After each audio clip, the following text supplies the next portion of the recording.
Hello folks, and welcome to Mud Max Metal Detecting. Yes, I'm back after 3 whole years, or about that. Anyway, I'll make this quick because it's really windy and it's probably not going to be very good for the sound. So we're back on the fields, let's go see what we can find, let's get stuck in.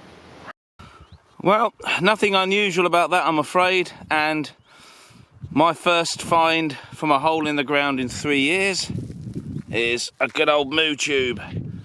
It's actually breaking up into pieces. So, yeah. Oh well. 3 years since I've seen one. Can't say I'm happy to be reunited, but at least I got a beep and I got something out of the ground. And we're off and running. Well, find number 2, and it's not getting any better, is it? I'm not sure if that's lead. Actually, it doesn't feel heavy enough to be lead.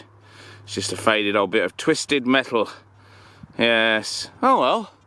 There's some moody clouds up there actually. I'm going to have to be a little bit careful today. It might turn a bit nasty.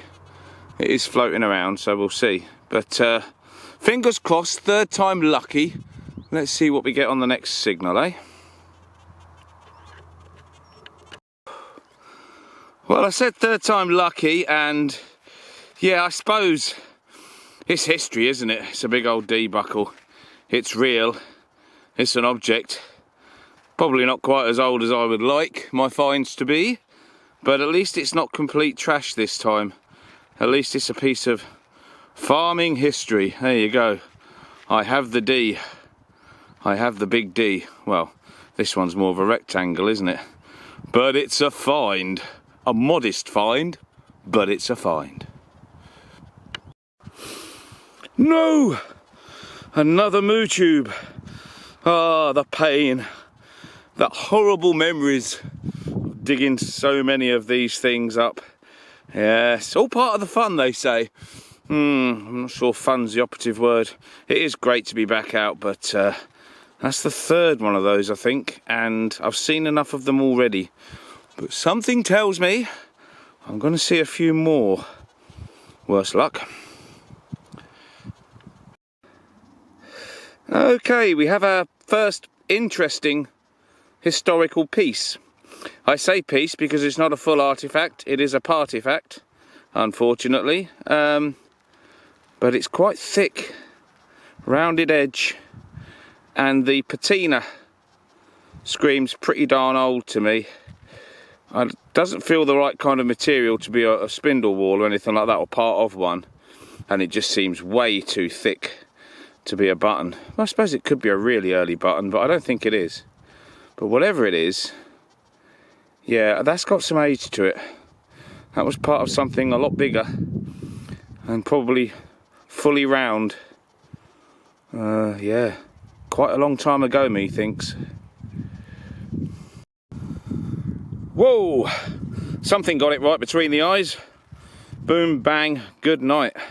I'm on the edge of a field at the moment, and that's obviously what happens more often when you're on the edges of fields, where people put hides and things and do a bit of farm pest control. Has to be done, I'm afraid, has to be done. It's all part of farming life. Anyway, stick that in the old finds pouch, and yeah, let's get away from the edge of the field. Look at the size of that little thing. That is lead, and that's got to be some kind of pistol ball, but it is tiny.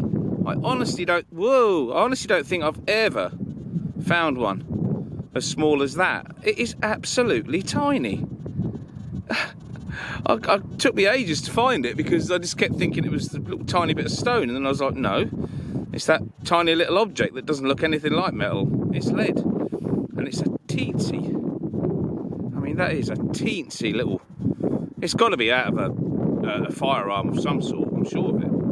I've just never seen one that small. Oh, missus. Oh my days, that was a lot of faffing around for a bit of lead. That was deep.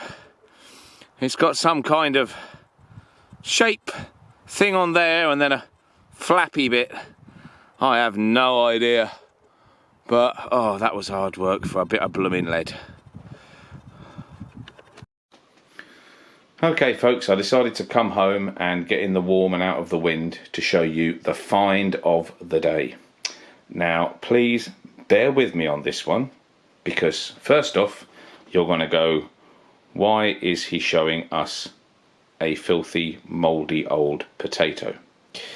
And that's exactly what I thought when I saw it on the floor, except this farmer doesn't farm potatoes.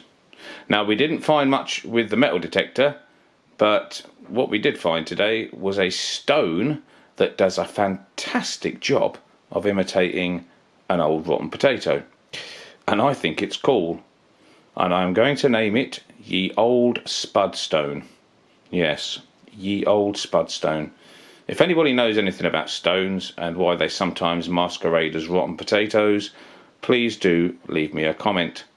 And on that slightly different and probably quite disappointing end to the video, I will say good luck, happy hunting, and I will see you soon.